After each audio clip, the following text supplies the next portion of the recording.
ভারতবাসী জাতি ধর্ম বর্ণ নির্বিশেষে যারা যাবে তাদের কাছে যেন ব্রিগেড মাঠটা ছোট হয়ে যায়, বলুন ইনশাল্লাহ। ইনশাল্লাহ যেখানে যেখানেই যাচ্ছি যত বড় মাঠ দেখি বড় চিন্তা হয়, এত বড় মাঠে জলসা করে কি হবে, আল্লাহ ইজ্জতের মালিক আপনি। তারপরে দেখি সে মাঠও ছোট হয়ে যাচ্ছে। কে সাহায্য কে করছে? আল্লাহ যাকে সাহায্য করে। আপনি কি আল্লাহর সাহায্যের বিরুদ্ধে যাবেন? পারবেন মনে হয়? যদি পারতো তাহলে ফেরাউন অনেক আগে পেরে যাবে। আপনার থেকে বড় ইংলিশ ফেরাউন ছিল, নমরুদ পেরে যেত, অনেক বড় শয়তান ছিল, ঠিক না বেটি? সব ফেল হয়ে গেছে, ঠিক না বেটি? তাতে আল্লাহ সাহায্য যারা করে হয় তার দিকে গা ভেসিয়ে দেওয়াই হলো প্রকৃত ব্রেনিয়ানের কাজ। কেউ বুঝুক চাই না বুঝুক, আপনারা বুঝতে পেরেছেন? তিনটে কাজ দিলাম। নামাজের পরে আমার জন্য দোয়া, 75 নামাজ পড়েন তো? যারা বাকি দেন ইনশাল্লাহ বলুন পড়বো। ভুল করবেন না আমার ভাইরা, আল্লাহ সাহায্য পাবেন। আপনারা মাঝে মাঝে চিন্তা করে আপনারা নিশ্চিন্তায় আছেন কেন? আপনাদের জন্য কি প্ল্যান করা হচ্ছে আপনারা বুঝতে পারছেন না। দ্বিতীয় নম্বর কাজ হলো আপনারা নিজেদের মা বোন নানা নানি দাদা দাদি যে যেখানে আছে সবাইকে বুঝাবেন যে অনেক হয়েছে, এবারে খানদানের রসুলকে একবার বিশ্বাস করতে হবে, ঠিক আছে? আর ঠিক দিনে আপনি নিজেরটা নিজে দেবেন, ঠিক না বেটি? কথা বুঝে আসছে? আর দলবদ্ধ হয়ে একসাথে বেরোবেন। আর বাইরে থেকে কিছু উগ্র ঢুকতে পারে, মোড়ে মোড়ে মোড়ে মোড়ে চারিদিকে ফোন হাতে সব প্ল্যান করে থাকবেন। কথা বুঝে আসছে না? সন্ত্রাসকে মাফ করতে নাই, দেশদ্রোহীকে মাফ করতে নাই, মনে রাখবেন। দেশদ্রোহীকে যে মাফ করে সেও দেশদ্রোহী, ঠিক না বেটি? আর দেশ আর ইসলাম আমাদের কাছে সব থেকে আগে। তো ভাইয়ের আমার, আর কি বলছিলাম, নিজের দাদু নিজের দাদি যারা বয়স্ক আছে দেখবেন ওদের দরদি অনেকে বেরোই দিয়ে দাদিকে আমি নিয়ে যাবো। আরে তুই সারা বছর কোথায় ছিল? আমার দাদু আমি নিয়ে যাবো, ঠিক না বেটি? খবরদার ভুল করবেন। এখন আসুন একটু সালাম দেবো। সালাম দেওয়ার পর দুটো কথা বলবো। দাদা হুজুরের রাজনীতির ভূমিকা কি, আর আমার জন্য বিজেপি আসছে না এসে গেছে, এই বিষয়টা একটু আলোচনা করবো।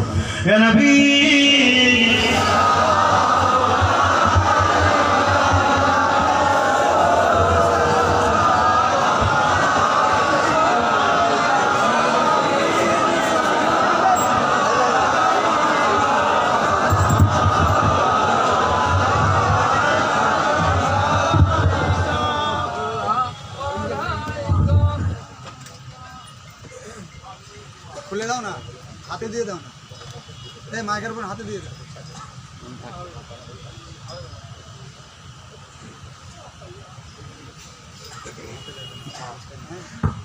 সব ভাড়া করে আনা কি গো? সত্যি করে বলবেন, আমাকে বোকা বানাচ্ছেন তো? আব্বা ইমরান কত কত দিয়েছে? দেয়নি? কাবার করেছিস? কাবার সেটাও দিবি? তারপরে এত সব লোক এসছে। তাহলে ভয় দেখিয়ে দিচ্ছি নাকি আপনাদের বাড়ি? মস্তানি করছে নাকি? বাড়ি বাড়িকে মিশিং বোম দেখতেছে নাকি? মিটিং আজ যেতে হবে, না কিন্তু দেবো। হ্যাঁ, দাদাগিরি করছে না তো? ভাড়া করে নয়, মিশিং দেখিয়ে নয়, এ এসেছে আল্লাহকে খুশি করতে। বলুন সুবহানাল্লাহ। এ এসেছে আল্লাহ রাসূলকে খুশি করতে। জোরে বলুন সুবহানাল্লাহ। এরা সব আল্লাহ, এরা সব সৃষ্টিকর্তা, এরা সব দেশকে বাঁচাতে এসেছে, দেশের গণতন্ত্র রক্ষা করতে এসেছে, সত্য ন্যায়কে জানতে এসেছে। জোরে বলুন সুবহানাল্লাহ। ভাইরা আমার, তাহলে আমি বসে ওই দুটো কথা একটু বলবো তো নাকি? তো যাক, এ তো দাবারুকও করেনি, টাকাও দেয় না, উপরন্ত আবার কানে কানে বলছে কিছু টাকা এদের থেকে নিতে হবে।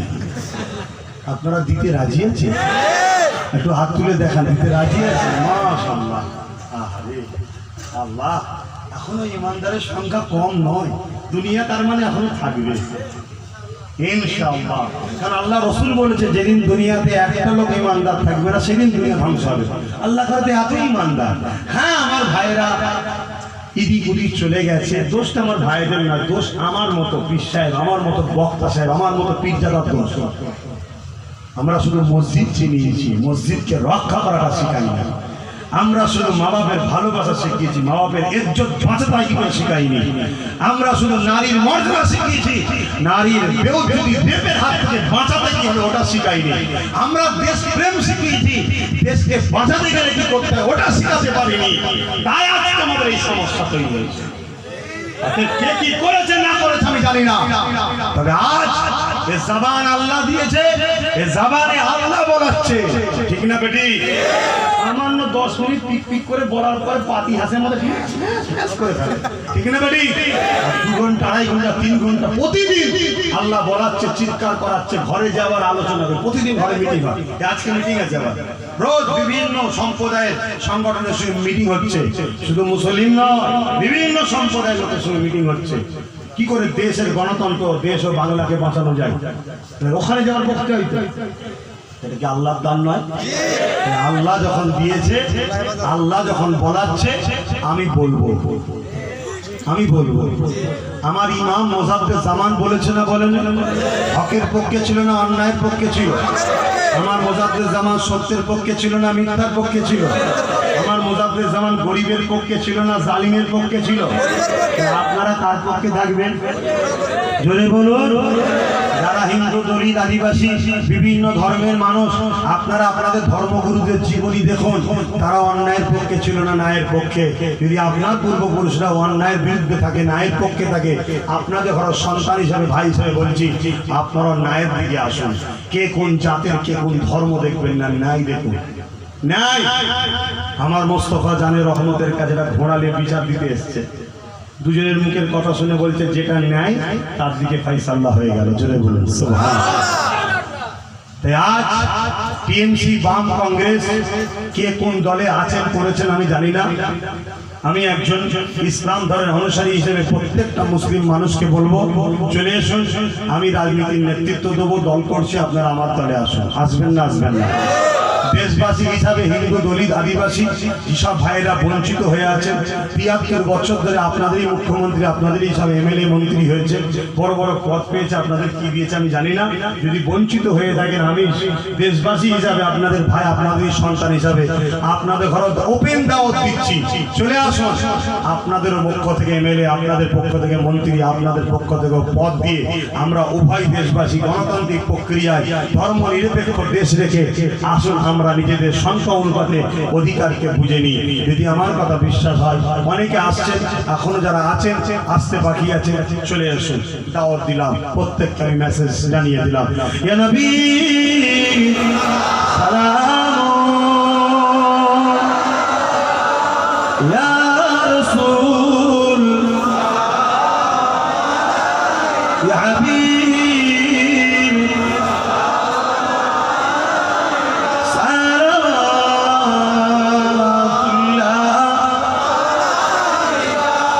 কঠিন হাসরের দিনে কি আছে মোদের কপালে, গুনাহগার উম্মাত আপনার লইবেন সঙ্গে এ মাশরে। সালাম ইয়া রাসূল, ইয়া হাবিব,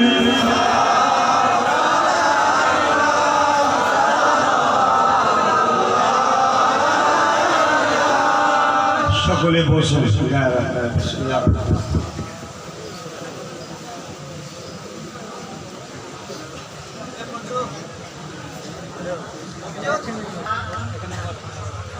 বলুন। রাজ্য সরকারের, পশ্চিমবঙ্গ সরকারের বই, কথা বুঝে আসছে? বইটার নাম হচ্ছে ইসলাম পরিচয়। এই বইয়ে সমাজের বুকে একটা কথা শোনা যাচ্ছে। আমি বলেছিলাম দাদা হুজুর পীর কেবলা 44টা প্রার্থী দিয়েছি, শুনেছিলেন তো? ওটা আমি বলিনি ভাই, আমার মুখ দিয়ে বলেছিলাম, কিন্তু কথাটা তো আমার নয়। দাদা হুজুরের সঙ্গে আমি জন্ম নিয়েছিলাম, দাদা হুজুরের বিরুদ্ধে কিছু বিষয়ে কিছু বললেও কথা মানা যাবে? মানে যাবে না। যদি কেউ বলে প্রার্থী দেয় না, সে কি জন্ম নিয়েছিল ভাই? তার কথা মানা যাবে না। তাহলে যে দলিল দিতে পারবে, ইতিহাস দেখাতে পারবে, সে মানতে পারবে। এবার যদি কেউ বলে ওরকম ইতিহাস লিখে দেওয়া যায়, তাহলে লিখেই একটা দেখাও দেখি না, তাহলে দেয় না, লিখেই দেখাও দেয় না। কিন্তু আমি লিখিনি। ডক্টর আব্দুল্লাহ বাংলাদেশের বর্তমান, তখন তো দেশ ভাগ হয়নি, এখন ভাগ হয়েছে, বর্তমান তিনার বাড়ি বাংলাদেশে পড়েছে। বইটার নাম বঙ্গ রাজনীতিতে বঙ্গীয় উলামার ভূমিকা, পৃষ্ঠা হচ্ছে 97। তাতে লিখছে দেখুন, এই এলাকার কি আছে পড়ুন না, এলাকায় একজন কেউ পড়ুন তো দাড়ি পাল্লা ঠিক করতে কত খদ্দের চলে যাবে। জমিয়তে উলামা বাংলা আসামের প্রেসিডেন্ট, আমি যেটা পড়ছি তার সাথে মিলিয়ে নেবে, আছে না একটু সাক্ষী দেবে। ইমাম সাহেবকে এই গ্রামের আপনি একটু সাক্ষী দেবেন। জমিয়তে উলামার প্রেসিডেন্ট, এখানে আপনি একটু থেকে লাগেন, মৌলানা আবু বকর সিদ্দিক, তিনি জমিয়তে উলামার তরফ থেকে প্রজাহিতস্থ গণদর্বী মুসলমান মনে করে কজন লিখা আছে?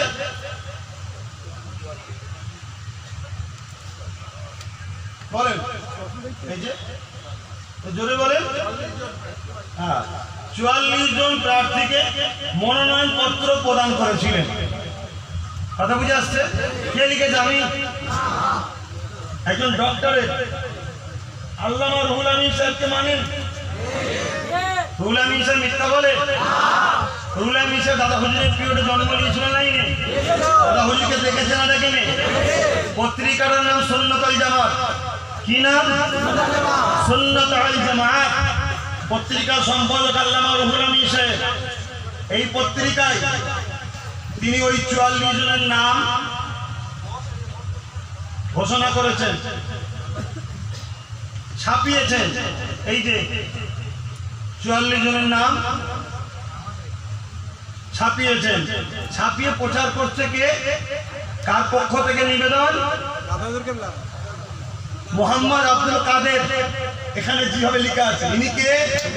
পীর আল্লামা শাহ সুফি আব্দুল কাদের সিদ্দিকী আল কুরাইশি সেজ হুজুর বিসমিল্লাহ। এটা কি লেখা আছে? লাটসভার ভোট, তার মানে ব্রিটিশ পিরিয়ডের ভোট। বুঝছেন না? অনেকে বলে ব্রিটিশ পিরিয়ডে কি ভোট ছিল? দাদা হুজুরের সই দেখুন, লাটসভার ভোটে মৌলভী আব্দুর রহমান সাহেবকে ভোট দেবেন, দাদা হুজুর চিঠি করছে। বসিরহাট বারাসাত হাওড়া মহকুমা লোকেদেরকে দাদা হুজুর বলছে। কথা বুঝে আসছে? কেন দাদা হুজুর করেছিলেন? তিনি দেশ ও দেশবাসীকে জালিম ব্রিটিশদের হাত থেকে বাঁচাবার জন্য। বলুন সুবহানাল্লাহ। এটা ভালো কাজ না খারাপ কাজ? রাজনীতি করা ইসলাম হালাল না হারাম? হালাল কাজ দাদা হুজুর করতে পারেন না? পারেন। কিন্তু সংস্কার, তিনি তো সংস্কার করবেন, ঠিক না? কিন্তু তিনি কোন জায়গায় নেতা হয়ে দাঁড়ায়নি, তিনি কিং মেকার ছিলেন। তিনি নেতা রাজা তৈরি করেছিলেন। জোরে বলুন সুবহানাল্লাহ। আমি তার উত্তরসূরি, আমি নেতা হব না, আমি নেতা তৈরি করতে পারি না। এখন ভাই এই বইটা শুধু দেখাচ্ছে, বইটা কার বললাম? এই কথাগুলো বলাতে অনেকে আমার বিরোধী করেছিল। তো দাদা হুজুরকে কেন টানবে? উনি রাজনীতি করছে, করুক বেজাও। দাদা হুজুরকে কেন টানবে? আপনি যদি দাদা হুজুর ভেঙে খেতে পারেন, আমি দাদা হুজুর ভেঙে খেলে অসুবিধা কি আছে? কি খাওয়া খাই চলছে তো? লজ্জা লাগছে বলতে? খাওয়া খাই চলে রে। যার ওসিলায় বাংলার মোল্লা আব্বাস সিদ্দিককে ছিল, সে দাদা হুজুরের জন্য আব্বাস সিদ্দিক কি করে? কি করেছে? একটা বড় স্কুল করতে পেরেছে, বড় হসপিটাল করতে পেরেছে, কিছু করতে পেরেছে? তাকে ভেঙে খাওয়ানো হচ্ছে না। তবে মাফ করবেন আমাকে, আমি চেষ্টা করছি। 100 বিঘে জায়গা কিনেছি, আপনারা নিশ্চয়ই জানেন। অনেকে বলছে ইটা সিটা হ্যান ত্যান, অনেকে বলছে জায়গা বিক্রি হয়ে গেছে।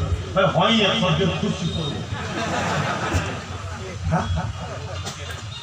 আগে বলছিল কেনে নে, এখন বলছে কিনেছে, মানে বিক্রি করার জন্য বিক্রি করে দিয়ে যাওয়া হচ্ছে। তা যাক, আমি বিক্রি এখনো করতে পারিনি, খদ্দের খুঁজছি। আপনাদের খরচের থাকলে বলবেন, কিছু কনসেশন দেবো, 2% করে না কি দেয় তো জমি বিক্রি 2% ক% জানি না, ওই যে ওসব করি না, জানি না। এখানে তাহলে জমি টমি দেখে দিলে ক% দেয়? কোনোদিন নেয়নি। কেনেন না জমি কখনো? আল্লাহ জানে ওটা। জমি কেনেন না? লাখে 10,000 দেয়। দাদার সম্পত্তি। লাখে 10,000, বাপরে বাপ, হেভি ইনকাম তো। আমাদের ওখানে 2%, লাখে 2,000। ভিআইপি আপনার এলাকার লোক তো, আমি বুঝলাম না। তো যা 2,000, তা অনেক টাকা হবে, খদ্দের খুঁজে দেন না, দাদা বুঝছেন না? অনেকে আমার বলছিস এটা করতে হবে ওটা করতে হবে, কি হলো না হলো, কত টাকা উঠেছিল বলবে বলেছে। ভাই আপনারা শুনেছেন কত টাকা উঠেছিল? শুনেছেন তো নাকি? আমি বলে দিচ্ছি নেটে, আবার বলে দিচ্ছি। 2 কোটি টাকা নগদ, ইট বালি রড সিমেন্ট যা আছে সব মাঠেই পড়ে আছে, লোক দিয়েছিল। আর আমাকে গাড়ি কিনতে বলেছিলাম 100 কোটি টাকা দেন, সেই 33 লক্ষ টাকা উঠেছিল, ওটা নরেশকে দান করে দিয়েছি। আমার তো গাড়ি কেনা হলো না। কি বাবা, আমি যদি এখন আর গাড়ি কেনার টাকা চাই দেবেন তো? কিন্তু এখন গাড়ি কিনতে হবে না, একটা বিজেপি থেকে সাদা গাড়ি দিয়েছে, চাপছি দেখেন না, ওটা বিজেপি থেকে দিয়েছে। অসুবিধা ছিল তো, বিজেপি যখন হুজুরকে দিচ্ছে মানে বিজেপি তার হুজুরের মহব্বতের লোক। তো বিজেপি যদি হুজুরের হয়ে যায় তো হুজুরের মুড়িদের তার টেনশন নেই। কি কথা বলছি, হুজুর নাকি টাকা দিতে, টাকা নয় রে বোকা, সাদা গাড়িটা দিয়েছে। আর বলেছে 14 টাকা কিলোমিটার পেরে, ওটাও বলেছে সাথে। তো যা, এখন গাড়িওয়ালা যদি শুনতে পাই ভাববে হুজুর তার আমারই বিজেপি বলছে নাকি। আমি ভাই সবসময় ভাড়া গাড়ি নেবো, বুঝে আসছে, নিজের গাড়ি অনেক টেনশন থাকে। আর থাকে কোথা বললো টায়ার পাংচার, কোথা বলছে হেডলাইট গন্ডগোল, কোথা বলছে এই হয়েছে, ও অত ঘুমের ঘরে খেয়াল রাখার সময় নেই। ওরা লিয়াই না টাকা নিয়ে চলে যায়, তোর গাড়ি ভাঙলো চুলতো কিন্তু সামলানো যায়, কিলোমিটার লে চলে যায়। হেডেকটা কমাতে হবে, সব মাথায় রাখলে হয়, অনেক দিকে হেডেক। তো যাই হোক, এই বইটা আমি তিনাদের ঘরে বলছি, যিনারা বলছেন যে আব্বাস সিদ্দিকের দাদা হুজুরের নাম নেবে, এই বইয়ের 47-48 পৃষ্ঠায় লেখা আছে, 47 পৃষ্ঠায় লেখা আছে, দাদা হুজুর মৌলানা আবু বকর সিদ্দিক, তিনি ছিলেন যুগ শ্রেষ্ঠ সাধক, শ্রেষ্ঠ আলেম, ইসলামিক প্রচারক, সাংবাদিকতার পৃষ্ঠপোষক, শিক্ষা অনুরাগী ও রাজনীতিক। কে লিখছে ভাই? পশ্চিমবঙ্গ সরকার, তার বই। বুঝতে পারছেন না, পারেন না? তাহলে যে সকল ভাইরা বা যে সকল ব্যক্তিরা দাদা হুজুরের কথাটা বলার জন্য আমার বিরোধী করেছিলেন, আপনারা এই বইটার বিরোধী করছেন না কেন? ঠিক না? আর 48 পৃষ্ঠায় কি লেখা আছে এটা মন দিয়ে শুনবেন। তিনি রাজনীতির চেতনা সম্পন্ন ছিলেন, তিনি রাজনীতি করতেন ও আলেমদেরকে রাজনীতি করাতে উৎসাহিত করতেন। কি আছে না নাই? দেখছেন তো নাকি? দূর থেকে দেখতে পাচ্ছেন না, কেউ নিয়ে একজন বিশ্বাসী লোক বললেন বাবা, আমি না মিথ্যে কথা বলছি, তোরা একটু সত্য কথা বলবো। কে আছে এলাকার লোক? করতে হবে না, আপনার কথা শেষ। দেখলে না, এই যে গাড়ি মারা আছে দেখ না, ঠিক বলেছি তো? বাংলা হয়তো পড়তে পারিনি, হয়তো ভাববে অনেক হুজুর মানুষ। কি জি ভাই জানি ছিলেন, তিনি রাজনীতি নিজে রাজনীতি করতেন, আলমদেরকে রাজনীতি উৎসাহিত করতেন। আমি যেটা বলেছি আছে তো, কথা বুঝে আসছে? এই বইটা আমি লিখেছি, এই বইটা যদি ভুল হয় আমার দোষ। পড়েছি বলেছি, এই বইটা আপনাদের বাচ্চারা পড়ানো হচ্ছে হাই মাদ্রাসা নবম ক্লাসে, বাচ্চারা শিখছে তো। যারা আমার বিরোধী করেছিল দাদা হুজুরের বিষয়ে বললো কেন ভাই, তাদেরকে জিজ্ঞাসা করছি যে আপনারা এই বইটার বিরোধী করছেন না কেন? তাহলে মূলত দাদা হুজুরের পক্ষ নয়, পক্ষ হলো কারো কাছ থেকে টাকা নিয়ে আমাকে দাবানো হলো পক্ষ। কথা বুঝছেন না, বোঝেন না? তাতে আল্লাহর কসম আর বেশি বুঝাচ্ছি না, বহুত কিছু বলে যাওয়া আছে। দাদা হুজুর 3 দিন ইসা সাহেব জমি তোলা আমার মিটিং করতে, তারও প্রমাণিত রয়েছে। সেখানে এমএলএ মন্ত্রীরা আসতো, তাদের জন্য আলাদা তাবু খাবার ব্যবস্থা করতেন। কথা বুঝছেন না, বোঝেন না? এবং শরিয়াতে ইসলাম বলে এই পত্রিকাটা শুনলে খুব ভালো উত্তর পাবেন আপনারা, একটুখানি খুব ভালো কথা রয়েছে, দেখবেন, একটু শুনবেন।